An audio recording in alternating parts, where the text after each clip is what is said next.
Hey everyone, so I'm a California native, and like many natives of the Golden State, we have been going through various stages of grief. Our home state has let us down many times. I want you to take a look at this clip. Scott Weiner! We are at a moment in time where, boy, do we need leadership and we need to break some freaking glass and do things differently. We as Democrats need to look in the mirror and acknowledge that our party did not do enough and that we have to put an end to the status quo that got us here. We need to build millions of homes to make housing more affordable for people. Housing is the pearl's best friend. Medicare for all, so no one falls through the healthcare cracks. And then we need to get back to the basic notion that in this country, everyone is welcome. We need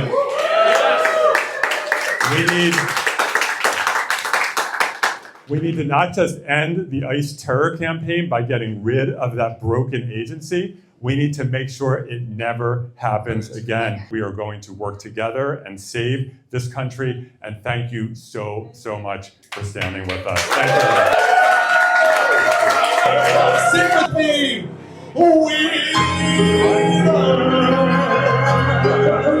That ain't beautiful. Now, that, ladies and gentlemen, is Senator Scott Wiener. He is a California state senator sitting right now in the Senate looking to replace former House Speaker Nancy Pelosi, who not last year, but who was in her last year in office in the House of Representatives in the United States Congress. So Mr. Wiener is looking to replace her in Congress. And so he's looking to leave the California State Senate and represent you, if you're a California resident, in the nation's highest governing building. And so this man has been in the California Senate for the last 10 years, and the harm that he is causing to California's children and families really is just compounding. This man is a gay man with no children, and he spent the last several years really advancing gender affirming care and essentially attempting to destroy families. And let me be unequivocal. I've said this before. Gender affirming care is the abuse, the mutilation, and the castration of God's children. Say it with me. Gender affirming care is the abuse, the mutilation, and the castration of God's children. And anyone that permits it, funds it, endorses it, or writes policy legislating it or regulating it is really committing an egregious act of child abuse, of so many other things that I could think about, sex trafficking that's going on. There's lots of insane repercussions that are taking place against God's children. People like this should be in prison and they should be expelled from public office. And that includes Senator Wiener. So let's talk. Welcome to another episode of the Holy Politician Podcast.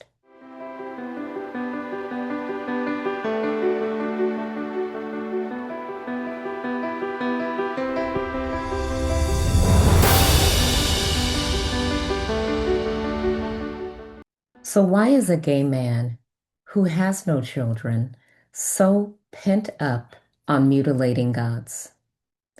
Wiener, why have you made this your life's agenda, particularly when you don't even have any children of your own?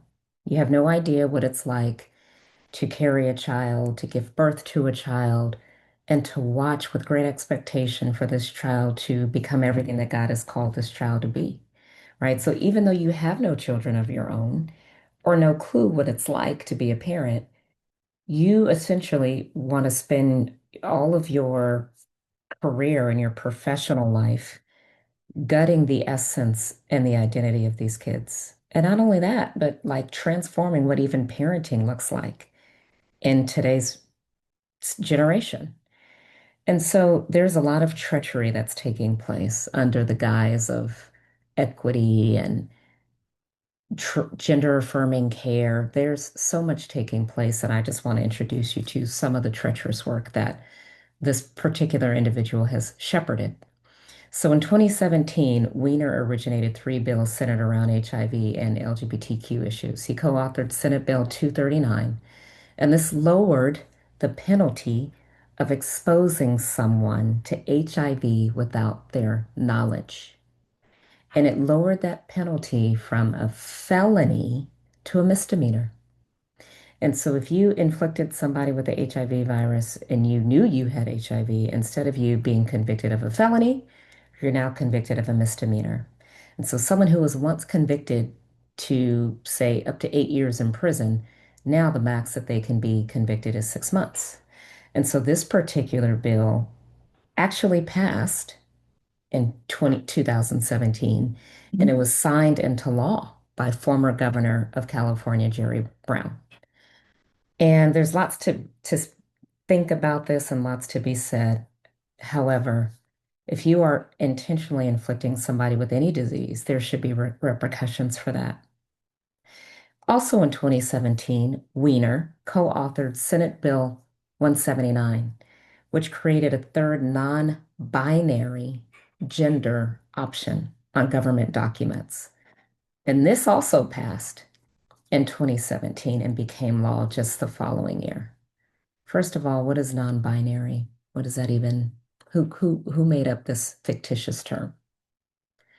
There are so many terms that have been made up that are pseudo terms just to endorse confusion. Well, the way that they define it in this law is this. Non-binary is an umbrella term. So an umbrella term is typically a term that just catches anything you want it to be, right? Any kind of make-believe, fictitious, cartoon animation that you want to make up, right? So it's an umbrella term for people with gender identities that fall somewhere outside of the traditional concepts of strictly either female or male, right? So just the language that they're using, the traditional concepts. Well, tradition actually aligns with biology, right? You either have specific organs that reflect that you are a woman or a man. But the way that they define this term, it falls somewhere outside of these traditional concepts. It goes on to say that people with non-binary gender identities may or may not identify as transgender. They may or may not have been born with intersex traits. They may or may not use gender neutral programs. And they may or may not use more specific terms to describe their genders, such as agender, genderqueer, gender fluid, two-spirit, bigender, pangender, gender nonconforming, or gender variant. So all of these may or may nots, basically, you can be a person who is fluid, or you can be somebody who is agender, or you may or may not be somebody who identifies with a specific sex. I don't have to explain to you how ridiculous this sounds, but this is the way that they're defining non-binary, right? And so now with this third confusing, ridiculous definition, this is what they are allowing on government documents. And so the implications of this law is now there are three legally recognized gender categories in the state of California. There's female, there's male, and there's non-binary. And so when it comes to driver's licenses, birth certificates, this third option can be on a birth certificate. So somebody can be born and instead of on their birth certificate, it's saying male or female. Now it'll say non-binary. And so you can bring a child into this world and mark them as non-existent because that's what non-binary is. You may or may not even be alive, as far as I'm concerned. And now you can change instead of needing a medical consent, which is just ridiculous, but instead you previously needed a doctor's verification to identify you as non-binary. Now you can do it yourself, right? And so you can go to a kiosk just imagine going to a kiosk and indicating on your driver's license, oh, I'm non-binary. Now they can't go to kiosk technically, but in the world we're living in, it's like going to a kiosk, but officially they're supposed to submit an affidavit. And so Californians are furious. And this includes young people that were lied to by their parents and by their doctors and were permitted to do things like get double mastectomies as girls or to get certain shots, whether it's hormones if you're a boy or it's testosterone if you're a girl. Californians are furious about this. Take a look at this clip from a recent hearing of this beautiful girl named Layla Jane. My name is Layla Jane. I'm a California detransitioner, one of thousands. SB 59 is based upon a false premise. No human has ever changed or will ever change sex, and a piece of paper, even one filed with the government, will not alter that fact. The UK's highest court has unanimously ruled that way, as will our Supreme Court soon. It turns out that trans women are males and trans men are females. I know this firsthand. When I was 11 years old, I was convinced by all of my medical providers that I could become a boy. All I needed was puberty blockers, hormones, and to chop my breasts off, and presto, I would be a real boy, just like in the story of Pinocchio. I followed the doctor's advice. I endured menopause as a child, thickened my vocal cords irreversibly, grew hair like a male, broadened my shoulders, and wreaked havoc on my uterus. And finally, my healthy breasts were amputated just after I turned 13, leaving me with phantom pain and numbness. I might never be able to carry a child, and I certainly won't be able to breastfeed one. Look at me. Am I a man? Of course not. I'm a woman whose body is marked with the scars of a lie. Even if I kept injecting those syringes of testosterone into my body, I would never change sex. SB 59 perpetuates this lie. The lie that not only hurts kids and women, but those who may spend their lives waking up every day to don a costume, hoping that no one clocks them as the sex they truly are and always will be. Vote no on SB 59. Governments should not collude with a lie. Ladies and gentlemen, Scott Wiener will stop at nothing to deteriorate what family looks like. Not just in California, but in Congress, because that's where he is intending to get there as soon as possible, aka in January of next year, right? And this is just, the world that we need to continue to stand in the gap for. I don't even want to say this is the world we're living in anymore. We need to just be praying and interceding for people's eyes to be open to truth. There's so much happening. Most people don't pay attention to hearings at the state level or at the local level or at the federal level. They're just living their everyday lives. But when you are somebody who is intentional about paying attention to how policy is being made, you'll recognize that this is demonic, it's evil. When you allow children to come out of their mother's womb and they're being marked as non-binary, like how can you even be a nurse that has a straight face that permits something like that to happen in the birthing room? But this is happening all across the country, and it is so endemic and prolific in the state of California, right? This is one of the reasons why it's experienced a mass exodus of not just regular citizens, but of corporations and companies that are saying we're not going to put up or tolerate with this anymore. And so the state has fallen under one grand demonic delusion.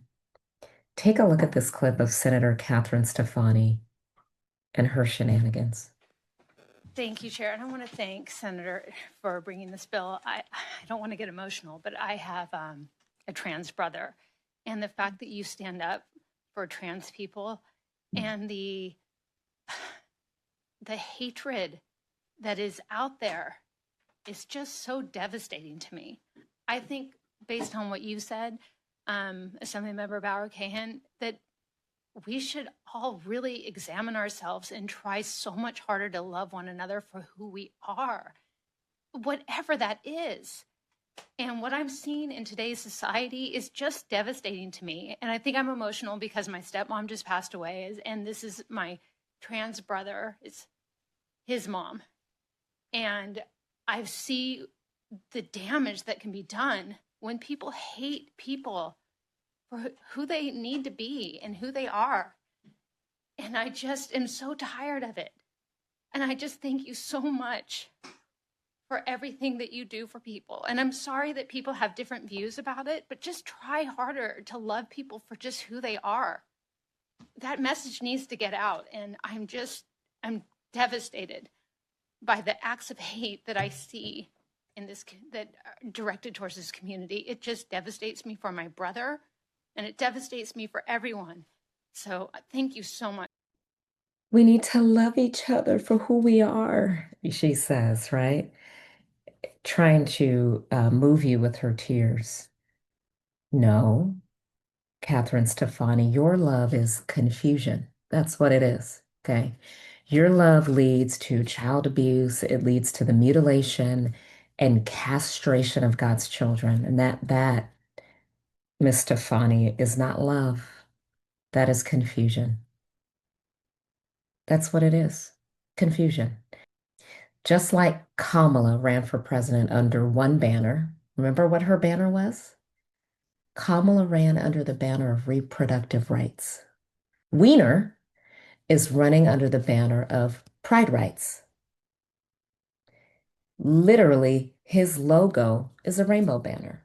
And so his whole platform, his entire identity is coded in this perverted ideal that you can love whoever you want to love, that people should have a right to be whoever they are, that people, no matter the implications on their own lives or the implications on society, people should just be able to be whoever they are, whatever they feel like being, whatever manner of definition you want to give them. This is literally his identity. And this is the identity that he's going to carry to Congress if he gets elected there. So, California, I ask you, is this who you want representing you in the highest form of government in Washington, D.C.? Is this what you want? And so we pray for Wiener's soul. We pray for the soul of every legislator, whether they're local, state, or federal, that is permitting and endorsing and writing actual law that is destroying children, that's destroying families, that is trying to destroy humanity. We pray that you, if it's God's will be rescued from eternal judgment. And when I speak about my home state now, it's really hard for me to speak about it with pride and joy because of what we see, right? This is what it's become. You know, homelessness is rampant. You've got these people that truly are prolific in their evil doing. And they're doing it, encoding it in this notion of love. It's not love. And allow children to go to school and to pretend to be whoever they want to be without their parents' knowledge. That's not love. You're destroying these children. Layla Jane made a perfect case for that. So let's continue to pray for revival in our hearts first, so that God can hear from heaven and he can heal our land. We have to revive ourselves so that God can restore and revive our land. Thank you for watching.